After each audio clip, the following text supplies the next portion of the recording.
My name is Alicia Torres Don. I'm 25 years old. I was born in San Luis Potosí, Mexico, raised in Austin, Texas since the age of 6, and as of 9 months ago live in Carver, North Carolina. Currently right now I am working at a store called Latinos Express Plus. I do taxes, I sell phones, I do a little bit of everything, but definitely my most important, and it's not a job, the thing that consumes my life at this moment is caring for my mom. I graduated in 2004 from Anderson High School in Austin, Texas, AP classes, and a 3.8 GPA. I went, after that I had the privilege, Texas, of being one of those undocumented students that could pay in-state tuition. I went on to go to Stephen F. Austin State University, and I graduated in 2009 with a bachelor's in the science of nursing. I am doing it in North Carolina because I have, for the first time, witnessed what true injustice, what true internal racism is in this state. And I'm not talking back in the backwoods, you know, like where no one's gonna see it, like in the backyards of people and whatnot. I'm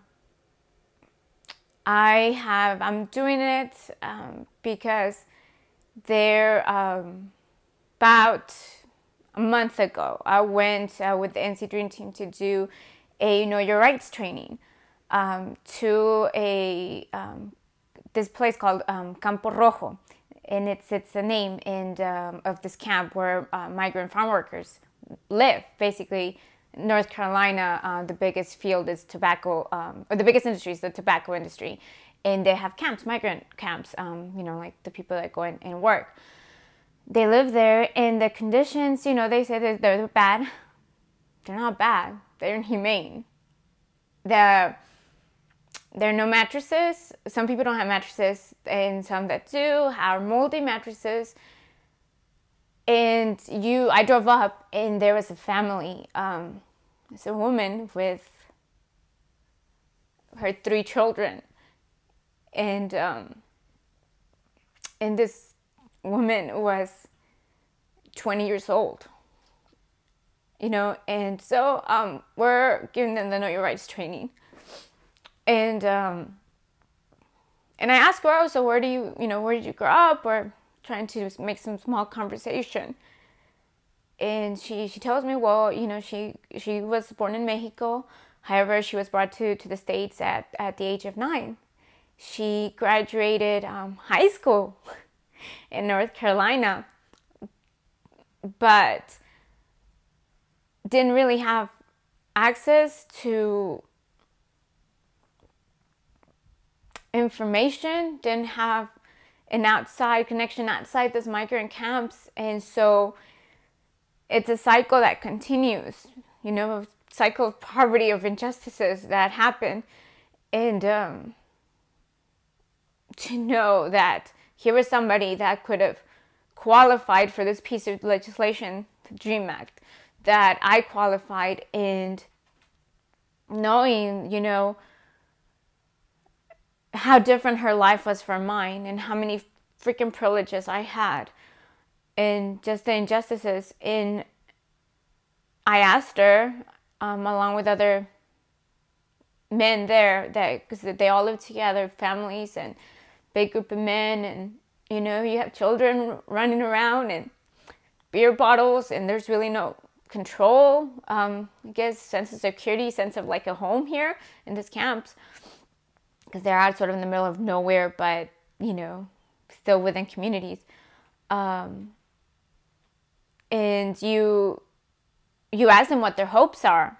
Well, what are your hopes for your children? And there are no hopes. There's just an empty blank look. you know, in the whole thing. But there's no hopes, but there's still fear. And it killed me, because in this men as well, I'm talking 17, 18 years old, you know, when it's supposed to be illegal to do that, to hire people. But the reality is that in North Carolina, this is and the migrant workers are 90, I might have the wrong statistic, but like 98 point something, 98.7, the high ups are undocumented. They are all undocumented, just like us. People in cities, privileged youth, in states that allow for in-state tuition, and even youth who grow up in cities and have easier access to information and to outlets. But they're just like us, and they've been living in this nonstop cycle. And for me, like, if I didn't have hope, if I didn't have goals, like, I don't know where I would be. You know, it's a dark, empty hole that I'm staring at. And they lost hope because they feel so alone. They lost hope because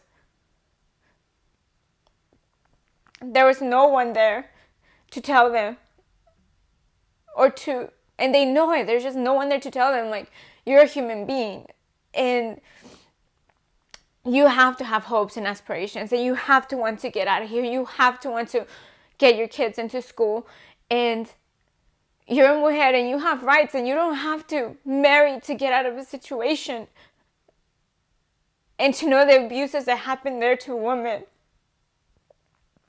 because of the fear that, you know, I don't know, patrones, you know, but putting them,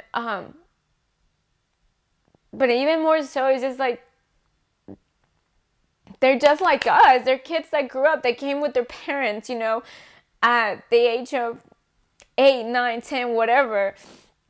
And they just happen to fall into a situation where they're migrant workers. And as a collective, as a youth movement that we have to reach out to all the populations of undocumented community. Not just the urban people, not just the students, everybody. And I'm doing it for them because North Carolina's makeup is that community. Because we don't have in-state tuition, and we are a rural state, and that's our base. That's our undocumented youth. And I want to let them know that, that I'm real freaking angry at what happened to you and to us, like what's going on. Why we as a community, we're at a standstill. We have a voice, and it's bottled on because there's so much fear, and there's no one there to guide us, and we're not there for each other, and I want it to stop. And so I'm here to let you know that, undocumented youth and rural, wherever you may be, like freaking Yankville, Sanford, and all these ville places, Stansville, Winston-Salem, like, you're not alone, and don't be ashamed of where you come from. It's okay to fit the stereotype. My sisters cleaned houses. My dad was a construction worker. It's fine. Be proud of it. Own it. And own that voice and fight for you and for your family. And I'm here to let them know that I'm just like them, and I am their family because we're in this struggle. And that I hope my voice will reach someone and give someone that possibility, that hope again, that has been robbed through lies of politicians, that has been robbed through oppression, that I want to help you, and I want you to help me, and we can do this together, and that you're not forgotten, and that together we're gonna drop the fear and come out. We are undocumented, and there is no shame in that, and then we have to lose the shame.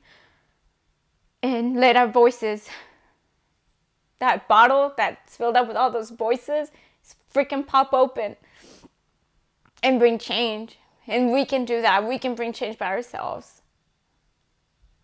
And I'm doing it. I'm doing it because in that one day, I saw in those young men, I saw my brothers. And, you know, and I, as a woman, when I saw a 20-year-old raising her children in a place where no person would want to raise their children, but to know that, you know, that for her it's inconceivable anything else because of just the cycle and this freaking oppression. It pisses you off, and it makes you realize what you're dealing with. And here in North Carolina, the good old boy freaking club applies, and it doesn't stay within the 4 buildings of the legislative building. It goes out. It goes out and it patrols those freaking streets that make up our community. Those streets that where our people live. That's the law that's running around here. And damn, man, like if you wouldn't be scared of that, you know how that is, that type of law, then I don't know. I'm scared. I live here and I'm scared, and I'm like, and I can only imagine when living out in the fields, and you know, when you see the sheriff be buddy with the patron, and you have the freaking patron on top of you telling you, you know, forfeit the last week of your job, or I'm gonna call immigration, and it's not right, and it has to stop. And I'm here to bring light onto that, and to let them know that they're not forgotten, that I'm like you, you're like me, and we're all in the same freaking struggle, and to let them know you're here, and we're gonna go all the way because we're undocumented and unafraid, and we're gonna be unashamed. My name's Alicia Torres. I am undocumented, unafraid, unashamed, and ready to bring some change to North Carolina.